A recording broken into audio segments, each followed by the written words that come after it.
À un pace de 6 minutes 30 du kilomètre, cet épisode a une distance de 5 km.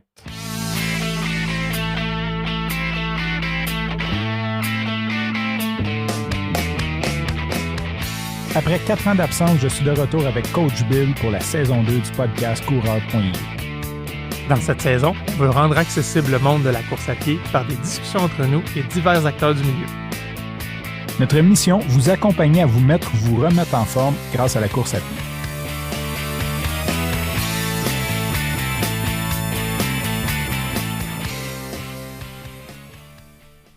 Bonjour Coach Bill, comment ça va cette semaine? Salut Coach Frank, moi ça va vraiment bien. Moi, ma première question que j'ai pour toi, c'est as-tu couru cette semaine? Ben, d'après toi, je peux pas passer une semaine sans courir. Je le sais, mais j'ai aimé ça l'autre fois te poser cette question-là à une invitée, puis je l'ai gardée. Je pense que ça va être comme un running gag. Je sais que tu me l'as pas posé, mais moi, je reviens d'une course. Puis c'est un peu en lien avec le sujet d'aujourd'hui. J'étais allé courir, puis j'avais une longue affaire. J'ai décidé de prendre un autre chemin que je prends d'habitude quand je fais mes longues, et je me suis vraiment senti dépaysé, comme si j'étais dans le sud. Il faisait chaud. Saint-Laurent était barré, tous les commerçants avaient sorti leur stand, ça sentait le curry, ça sentait plein d'épices, le piri-piri, un peu comme quand on était en Amérique du Sud puis qu'on était un peu dans le centre-ville. Fait que ça m'a fait penser à l'épisode qu'on allait enregistrer aujourd'hui, qui est courir en voyage. Courir en voyage, courir en vacances, courir ailleurs de où est-ce qu'on court d'habitude. Courir ailleurs que dans sa ville, dans son hood, là, tu sais, nos chemins connus finalement. Là. Sortir du hood. Sortir du hood. Ça fait du bien, puis pour vrai, c'est drôle. On regarde, mettons, je regarde les Strava de mes connaissances. Je ne serais pas des amis, là, des connexions Strava. Puis souvent, tu vois les patterns revenir. Là tu regardes, OK, c'est beau. J'ai pas besoin de regarder le nom, je vois le design, c'est beau. Ça, c'est un tel, il est à Lavaltrie, il est allé faire sa run de 10. On les reconnaît. Là. Mais briser la routine, puis pas juste aller ailleurs dans votre ville, mais quand vous êtes en voyage, en vacances ou en déplacement, peu importe, ça peut être pour le travail ou pour un voyage d'aller voir la famille, quelque chose comme ça. Je sais pas si vous osez courir. Moi, c'est un plaisir coupable. Pour vrai, là, j'adore ça. Je trouve ça cool de découvrir les villes sous un autre angle. Quand on arrive en voiture, c'est souvent, on va prendre la main où on va se rendre de façon le plus optimale possible à notre destination, mais on profite pas nécessairement de l'endroit puis de voir, puis on va plus vite en auto qu'on va à la course. Là. On s'entend qu'en course, on a un peu plus le temps d'observer, de filer. Tu as parlé d'odeur aussi, ce que tu n'auras pas en auto. Là tu sens, tu files la vibe, puis pour vrai, ça, je trouve ça très cool. Toi, ça t'arrive-tu? Oui, ça m'arrive. Je voudrais revenir sur ton design de Strava. Par mon passé, par design de mon passé, un petit peu, des fois, je me dis, quelqu'un qui suit mon Strava puis qui veut comme m'attraper à quelque part, il sait exactement où je vais être, genre mardi prochain, 7h. Il sait exactement. Il peut me suivre sur Strava, puis genre quelqu'un qui voudrait me retrouver, genre c'est clair que genre je suis full expose parce que j'ai toujours les mêmes patterns. Le mardi, je suis à la même place, le vendredi, je suis à la même place, le dimanche, à part aujourd'hui. Fait que s'il y avait quelqu'un qui m'attendait sur le Mont-Royal, ben j'étais pas là. Mais oui, on parlait de courir en voyage. Puis c'était intéressant parce qu'on s'est préparé un petit peu avant, puis on avait tous les deux un peu des visions différentes. Premièrement, moi j'ai dit, OK, j'ai pas voyagé pendant 10 ans, à part aller dans la famille, puis une couple de conférences. Puis tu as dit, non, ça compte, ça te dépayse.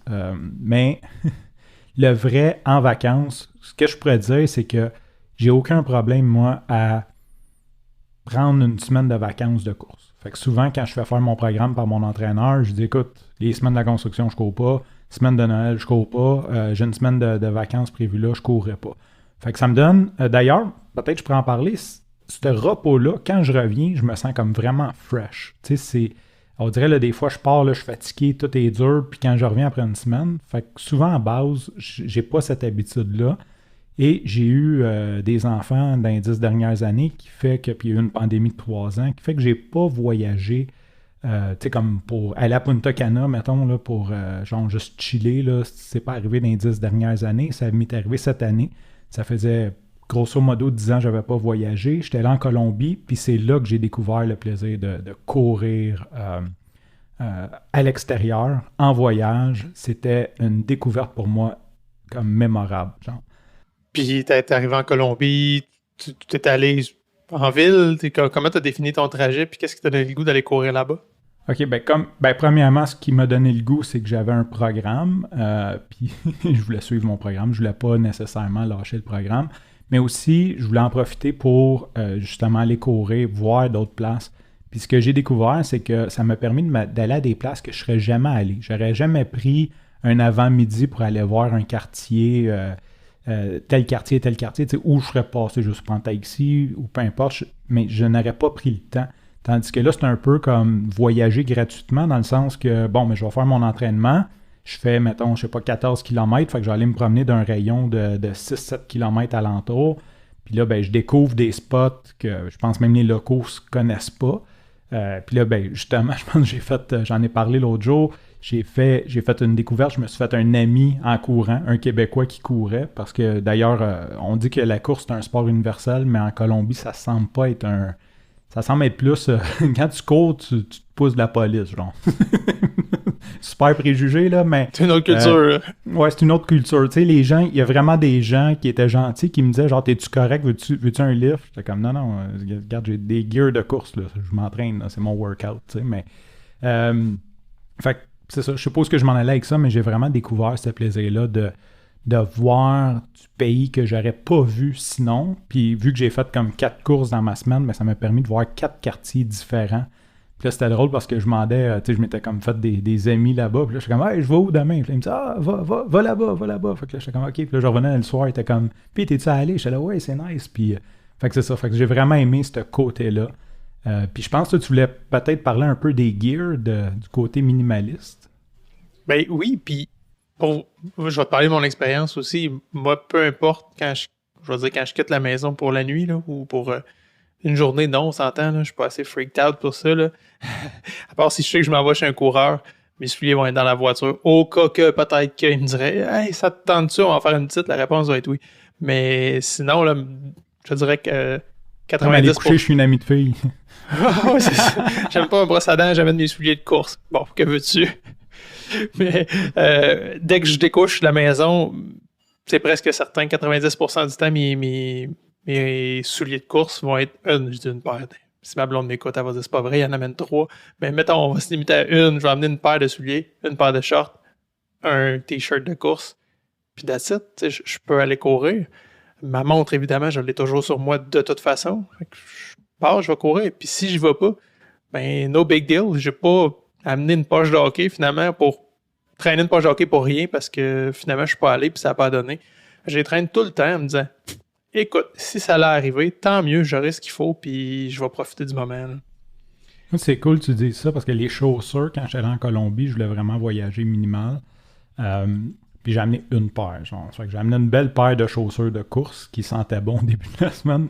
Désolé aux gens qui étaient assis à côté de mon retour dans l'avion. Mettons que j'ai eu chaud dedans. Mais je me suis amené une paire de chaussures. J'ai dit c'est that's it.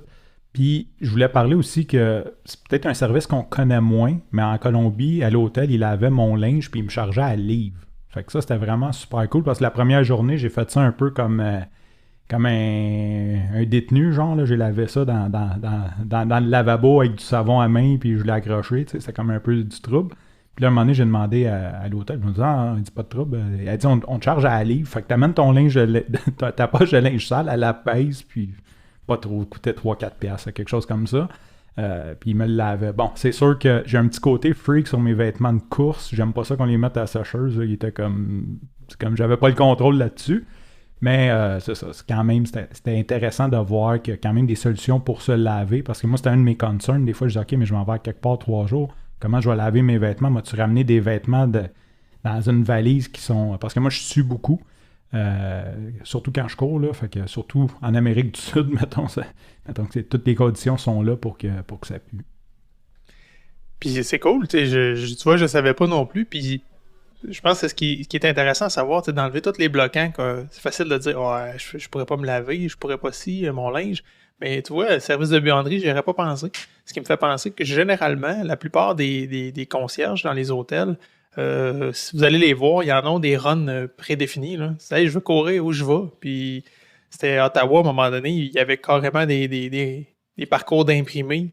Au head office, tu y allais, tu disais, tiens, tu veux faire un 5, un 10, passe là, va là, va là, va là. généralement, les hôtels sont habitués d'accueillir des coureurs, puis ils en ont des tracés communs, disons. Là.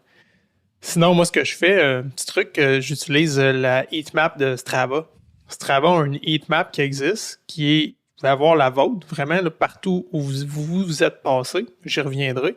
Mais il y en a une autre contrepartie qui est la heatmap mondiale de tous ceux qui courent sur Strava. Fait que généralement, en arrivant dans une nouvelle ville, je prends ça, je regarde, puis les traits qui sont beurrés, bien épais, bien larges, je me dis, OK, il y a quelque chose à voir là. Les locaux courent là, c'est la place à être. Là. Puis, fun fact, quand j'étais allé à un congrès à Tremblant, je vais aller courir, puis les congrès, là, on fait juste, on bouffe, prendre de l'alcool, on bouffe. Là. Moi, ça me prend ma course dans ces moments-là. Là. C'est vital pour moi. Par contre, comme c'est des grandes journées, mais souvent, j'y vais tôt. C'était en octobre, puis j'avais sous-estimé le facteur noirceur. J'étais parti à 6 h du matin.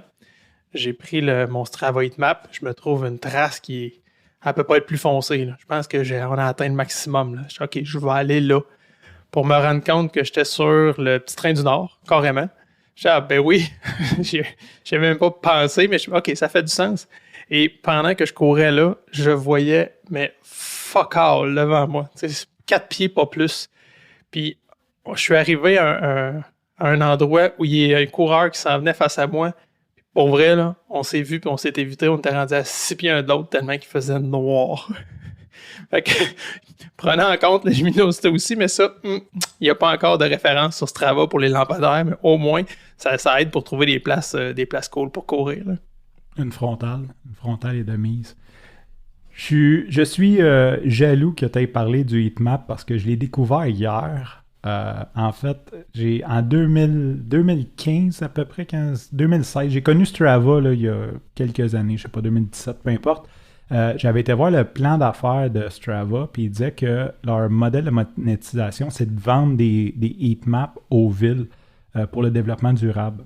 Fait que présentement, je travaille sur un projet d'affaires en lien avec la course à pied et on m'a demandé de trouver c'est quoi les spots chauds à Montréal pour le truc. Fait que je suis allé voir comme... Puis moi, j'étais sûr que c'était comme payant, tu sais, qu'il fallait t'aider. Fait que là, j'ai juste tapé genre Strava heatmap, puis je suis tombé sur heatmap, j'ai vu Montréal... où c'était. Par contre, ils ont d'autres données anonymisées qui donnent en fait aux villes. Puis ça, j'ai pas réussi à y avoir accès. Là, fait qu'il va peut-être falloir que je détourne un peu le système. Tu vas te partir une ville juste pour les avoir gratuits? Faire semblant que j'ai un contrat de consultation pour la ville. Ah, plus facile. Brillant. Où je vais... Tu sais, mettons que j'aurais un chum qui travaille d'un cégep, tu sais, puis qui je sais pas, travaille à TI, mettons, puis tu sais, il pourrait lui demander à Strava parce que, évidemment, il connecte les passes d'autobus avec la passe de l'école, tu sais, il pourrait peut-être demander quelque chose comme ça. Fait que je vais jouer de mes contacts. En tout cas, je vais vous tenir au courant si je réussis à avoir accès à ces données-là. Mais ce qui est beaucoup plus cool, c'est que... La heatmap, en gros, c'est des tracés, puis comme Billy disait, tu vois les lignes, les couleurs. Tandis que quand tu arrives avec les données métro qui appellent, ben là, tu peux vraiment voir, genre, en moyenne, en mars, il y a 3000 coureurs qui passent là par semaine, genre. Tu sais, c'est vraiment... Tu peux aller... Puis là, tu as les noms de rues, parce que la heatmap, c'est comme... Tu sais, tu le reconnais, là, j'ai déjà regardé Montréal, c'est pas compliqué, là. C'est le Mont-Royal, le Parc La Fontaine. Ça se rend jusqu'à chez nous, au Parc Maisonneuve. T'as Rachel, Saint-Denis... puis t'as le bord de l'eau. C'est ça les heat spots, mais c'est pas super précis quand même. Là, ça donne une idée, mais c'est pas super précis. Puis ce que tu dis, je trouve ça intéressant. Tu vois, moi je m'en sers, mais quand je suis ailleurs, il faut que je fasse attention parce que j'ai pas les données hiver-été. Là. Fait que des fois, c'est une super belle trace d'été, mais c'est pas praticable l'hiver, ou à l'inverse, ça pourrait être une trail l'hiver puis que l'été, tu peux te perdre parce que c'est dans le bois. Là. Fait qu'on n'a pas, comme consommateur, on n'a pas accès à ça. Mais ça demeure, je trouve que c'est une super belle référence quand t'es pas capable de parler à des gens locaux pour t'orienter. Ben déjà, au moins, t'as une bonne idée de où aller puis où sont les spots, là, où vont les coureurs. Là. Puis, petit point là-dessus, justement, la heatmap, c'est écrit, c'est 1 an. Celle qui est gratuite, t'as les données de la dernière année. Fait que c'est combiné. Comme tu dis, on ne sait pas si c'est l'hiver, l'été. Les autres, c'est vraiment la dernière année, c'était ça, la heatmap. Fun fact, quand ils ont sorti leur première heatmap publique, ça doit faire, écoute, je vais oser 6-7 ans, là, mais ça avait fait un tollé parce qu'ils avaient découvert des bases américaines secrètes que les soldats allaient courir avec leur montre. Ils uploadaient le trace sur Strava comme n'importe quel coureur. Puis là, quand ils ont sorti la heatmap, le monde se sont mis à chercher des spots comme ça qui étaient out of nowhere. Puis ils trouvaient des ronds beurrés assez épais, mais dans un désert ou dans un autre pays quelconque. Ils disaient, oh, qu'est-ce qui se passe ici? Il y a quelque chose. Là. Puis ils ont été capables d'associer ça à des bases américaines secrètes. C'est devenu une directive pour les soldats, justement, là, de publier le patent du Strava, parce que ça pouvait dévoiler des plans. C'était un peu niaiseux. Peut-être de même qu'ils ont retrouvé Ben Laden. Qui sait? On pense que c'est de la tactique américaine. On sait pas. Finalement, c'est juste comme Strava. Il allait courir puis il l'uploadait sur Strava. Sinon, c'est ça, j'ai parlé de congrès ou des voyages d'affaires. Puis même ça, même si c'est pas des voyages exotiques, comme tu dis, dans le sud, c'est vrai que c'est cool, là, l'espèce de lubie de dire, je vais aller courir sur la plage, là, ce qui, soit dit en passant, est complètement nul. Là. Aucun plaisir à courir dans le sable, c'est tough pour les chevilles, c'est poche. C'est dégueulasse. Mais pour l'image, pour la photo, c'est correct. Allez prendre votre photo sur le bord de la plage puis retourner dans les rues, dans les sentiers battus, c'est pas mal mieux. C'est comme un bain de minuit. Non, mais les gens fantasment, mais t'es bourré de sable, genre, c'est pas le fun. Là. C'est sûr que tu finis avec une infection. Genre, c'est comme... oh, on va dans le sud, là, ben non, oublie ça. C'est pas le fun. Courir sur la plage, c'est la même affaire. C'est comme... Ça a de l'air intéressant, là, mais ça fait mal aux chevilles, t'as du sable dans... C'est juste pas agréable. Puis ça va pas bien. C'est pas le fun de courir dans le sable, ça grippe pas, genre. Puis ce que j'aime aussi, c'est d'aller dans une ville que je connais pas, puis souvent c'est tôt le matin, puis de découvrir la ville sur un nouvel œil. Une ville qui se réveille, je trouve ça cool. Là, tu passes dans les grandes rues, les grandes artères, finalement, c'est des livreurs qui sont là, t'as les employés qui s'affairent à ramasser. Tu vois vraiment ça sous un autre œil. Le plus différent que j'ai pu voir, je vais braguer un peu, là. J'étais allé à Vegas au DEF CON, qui est une conférence de hackers mondiale. Puis à Vegas, c'était fou, là. Il y a vraiment des heures là, où la vibe change complètement sur la strip. Là. De jour, c'est semi-familial, on va dire ça. De soir, ça devient pas mal moins recommandable. Là. Les gens, la vibe, je vais dire, les amuseurs publics, entre grands guillemets, là, c'est pas les mêmes de jour que de soir. Mais le matin, c'est encore complètement autre chose. Hein.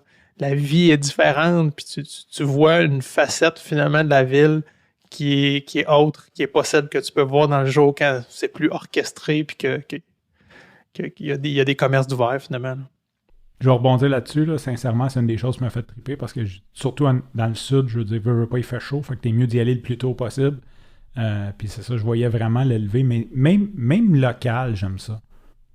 Tu sais, moi, des fois, je finis ma course, là, il est 6h30, puis là, je vois les gens, là, tu sais, je vais courir avec un ami sur le plateau, puis là, je vois les gens, ils sortent de chez eux pour aller travailler. Comme tu dis, les gens sont en train d'ouvrir leur boutique, les camions de livraison, ça sent le pain, comme les boulangeries roulent, ça s'en va le livrer. Tu sais, il y a quelque chose de très, très agréable. Un autre épisode que je peux te raconter, Coach Frank, toi aussi, je pense que t'aimes beaucoup les gens, t'es comme moi. Puis l'été passé, j'étais allé en vacances à Rimouski. Puis, évidemment, j'avais mon stock de courses.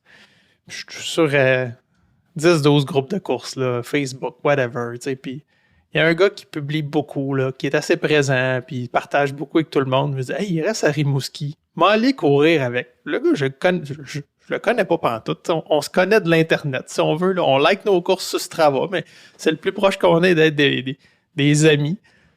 Ouais, OK, André, hey, ça te tente ça, on va aller courir. Ben oui. Fait qu'on a partagé un petit 10 km dans son coin là-bas. Lui, il m'a fait découvrir des beaux spots. On a jasé ensemble. Puis, pour vrai, ça a été vraiment chill. Là. Fait que, en plus de croiser des gens comme ça que je serais jamais allé à Rimouski pour le voir, là. Mais la course a fait que, tiens, on va en partager une ensemble, puis ça va être le fun. Puis j'ai profité justement de sa connaissance du lieu. Là.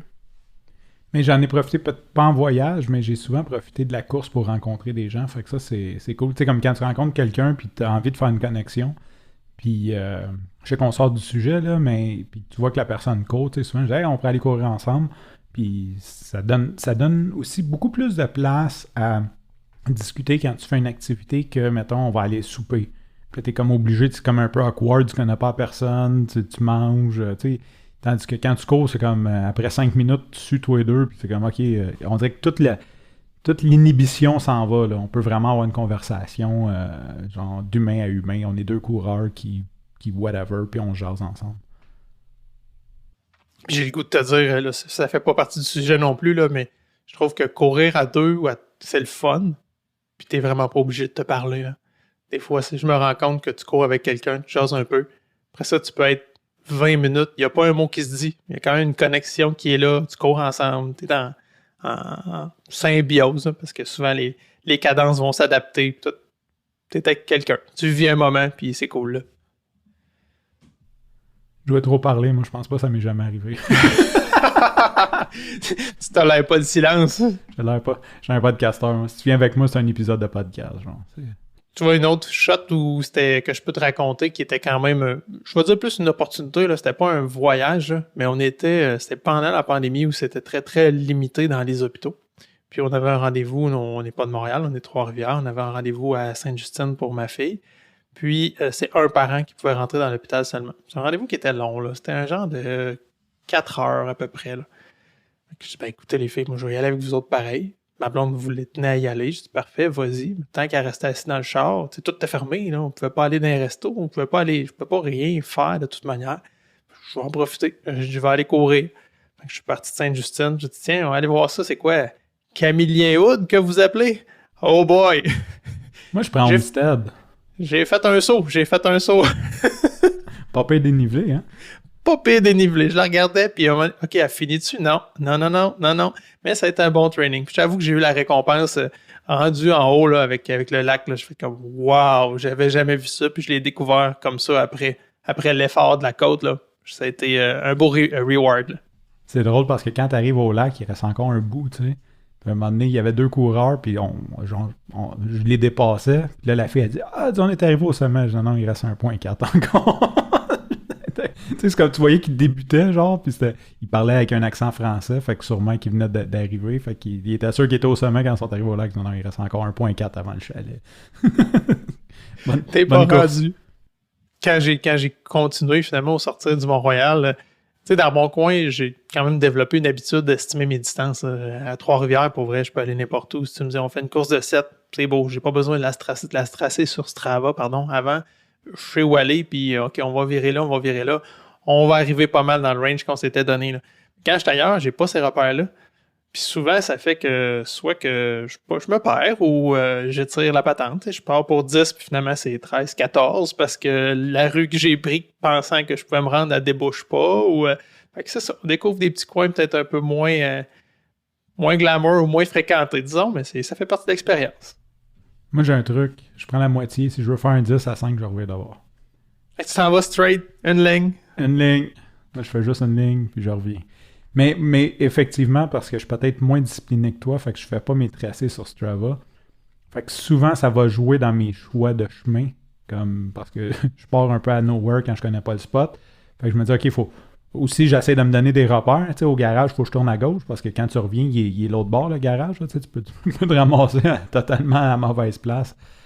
Puis j'ai l'habitude de ne pas partir avec mon téléphone. Fait que je pourrais réellement me perdre. Je sais que ma montre, il y a une façon de trace back, mais je pense qu'il faut que je l'active avant de partir. Je peux comme me mettre un point, tu sais, ça c'est mon point de départ. Si je me perds, ramène-moi là, mais je pense que c'est comme une option de tracking qu'il faut que j'active. En tout cas, je ne saurais pas comment faire. Fait que souvent, je suis un petit peu plus conservateur. Je vais regarder sa map sur Google Maps, puis je dis, OK, je veux me rendre là, mais je ne vais pas comme tourner 50 places, puis je vais juste comme, OK, comment je me rends sur le bord de l'eau, mettons, puis je vais longer le bord de l'eau. Je vais vraiment faire une ligne, puis je vais la faire aller-retour. Je vais avoir un super truc pour toi, mais avant ça, je veux savoir, t'es-tu déjà perdu de façon mémorable ailleurs? Ben, mémorable, je sais pas. Là. Je veux dire, j'ai fini par me retrouver, mais quand j'étais en Colombie, justement, quand je suis revenu, il fallait que je tourne un moment donné, puis j'ai comme tourné de mauvaise place. Puis là, je me suis comme ramassé dans le centre-ville, puis j'étais vraiment perdu. Là. J'avais pas passé par là, je savais pas j'étais où. J'ai découvert, parce que d'ailleurs, le café est dégueulasse en Colombie, c'est plate, parce qu'ils ont le produit. Non, ils ont le produit, mais ils ne savent pas l'apprêter. Je considère ça un peu comme la Gaspésie. Tu sais, les Gaspésiens, ils ont des poissons, des fruits de mer frais, mais ils te le servent genre bouilli dans une assiette blanche avec un cup de beurre à l'ail, genre comme en 1930. Tu sais, c'est comme... C'est pas comme genre des fines lamelles, puis tu sais, c'est comme avec une salade de genre iceberg. C'est un peu la même affaire là-bas. On dirait qu'ils ont des belles machines à café, ils ont le produit, mais ils sont pas capables de le faire. Genre, je sais pas pourquoi. Et je suis tombé sur un café que je suis tombé en amour là-bas qui avait un vrai barista. Puis là, ben, comme il m'a fait un de ces lattés glacés qui était débile. Louis, si t'écoutes, je te salue. Je pense vraiment qu'il écoute. Mais ça m'a permis de découvrir ça. Fait que là, à un moment donné, j'étais juste comme, tu sais, j'avais 10, mettons, je pense que j'avais 12 affaires, j'étais rendu à 16, j'étais perdu, je suis juste comme arrêté dans le café. J'ai pris un café, j'ai tout beurré son plancher de sueur parce que je suais comme à côté. Puis j'ai demandé mon chemin de retour. Fait que ça n'a pas été si comme dramatique, là. Je veux dire, j'ai pas été en état d'urgence puis j'ai appelé la police, mais j'étais quand même loin de mon compte, là, tu sais, comme... Mais j'ai découvert, ça m'a permis de découvrir le café, puis j'étais là tous les matins après. Ça a été vraiment un endroit que j'ai aimé. Finalement, ça a de la valeur, c'est parfait, ça. Mais je sais pas si tu connais, mais je vais te proposer une application qui s'appelle Run Go. Tu peux... C'est sur ton téléphone. Il faudra évidemment que tu le traînes par la suite. Par contre, c'est que tu peux aller sur le site web d'avance, tu as une map. Tu peux tout faire ton tracé que tu désires faire. Fait que là, tu as ta distance, il va te le donner ta distance. Puis il fait tout ton turn by turn. Puis après ça, quand tu pars avec ton téléphone, il te dirige exactement comme un GPS dans la voiture. Fait que tu t'en vas, il va te dire dans 100 mètres, tourne à droite. OK, ici, tourne à droite sur telle rue. Généralement, même, il va être capable de te nommer les rues. Fait que ça, c'est vraiment cool. Je m'en suis servi plusieurs fois pour en reparler une autre fois, là, mais avec un de mes bons amis, un de mes bons partenaires de course, Kevin, on s'était donné le défi de courir toutes les rues de notre ville, de Trois-Rivières.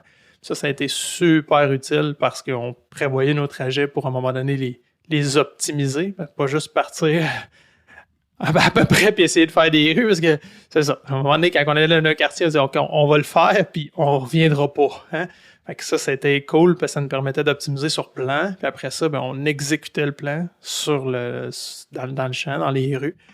Puis fait que ça, c'était cool. Fait que je m'en suis servi vraiment beaucoup pour ça. Je m'en suis déjà servi aussi pour organiser des courses, mais sans être une grande course. Disons, on est une vingtaine, trentaine de coureurs. Hey, on se fait un tracé, tout le monde part en autonomie.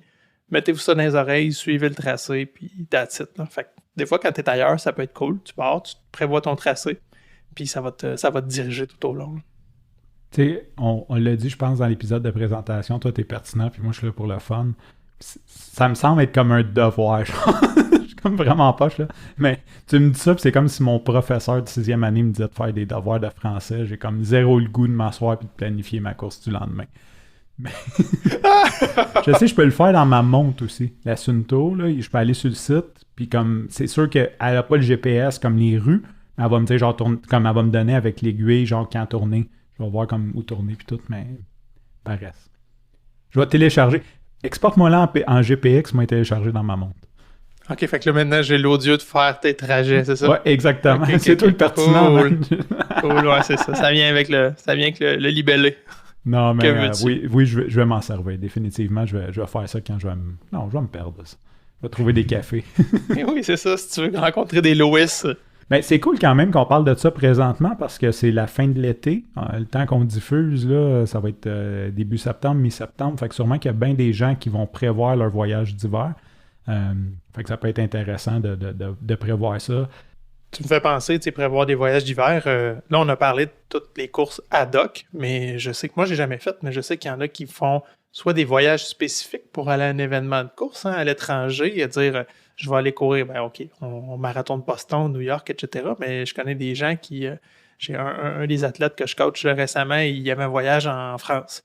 C'était un voyage d'agrément avec sa conjointe, puis il s'est mis à regarder, OK, je vais être là quand même 2-3 semaines. Il a trouvé un événement de course qui était proche d'où il était, puis s'est inscrit à une course officielle là-bas, en France, pour le vivre là-bas, avec la vibe là-bas. Puis, tu fais à noter, là, pour pouvoir participer là-bas, il était obligé d'avoir un certificat médical de son médecin parce qu'il l'exige dans certains types de courses là-bas. Faut que tu arrives avec un certificat médical qui, ton médecin a signé comme quoi tu es apte à faire de la course, à faire un événement comme ça. Fait que c'était quand même bien préparé. Il a obtenu cette autorisation-là, l'a amené, s'est inscrit à sa course là-bas, puis il est allé vivre dans un autre pays une course organisée. Ça, je trouve ça cool aussi. Là. C'est cool parce que je vais en profiter pour braguer. On est en train de conclure, mais tu m'as relancé sur d'autres choses. Au printemps, je voulais aller au lac Placide avec un ami. Puis, en tout cas, on cherchait une place. Puis j'ai proposé le lac Placide aux États-Unis. Puis là, je regardais à la fin de semaine qu'on y allait. Puis ça tombait que c'était le marathon du lac Placide. Fait que j'en ai profité. Moi, c'était en entraînement, mais je me suis inscrit au demi. J'ai dépassé sur le trajet du marathon. Puis ça a été vraiment cool de découvrir la ville fermée. J'ai parlé avec plein de gens là-bas. C'était vraiment comme super cool. Puis, ce qui est moins cool d'une course organisée, c'est que souvent tu parles avec des gens qui viennent d'ailleurs. Là. C'est souvent des gens de d'autres villages qui viennent faire la course. Mais c'était vraiment... Ça a été une belle expérience de course pour moi. Alors, on fait-tu un petit résumé? Ben oui. Un petit résumé. Fait on amène nos chaussures. Si on n'est pas Bill, on en amène une paire.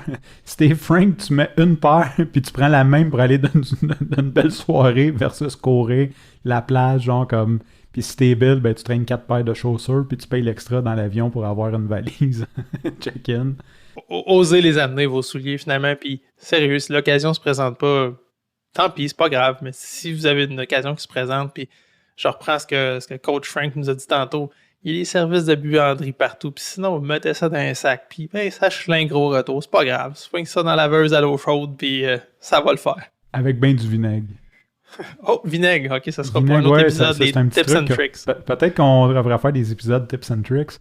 Le vinaigre bicarbonate de soude là, pour enlever l'odeur de sueur, ça marche à merveille.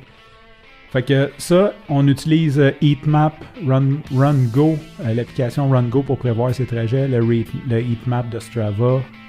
N'hésitez pas à demander aux concierges de l'hôtel si ils ont des trajets, des places à vous suggérer. Puis sinon, ben perdez-vous puis découvrez le meilleur café en ville. Sur ça, bonne course.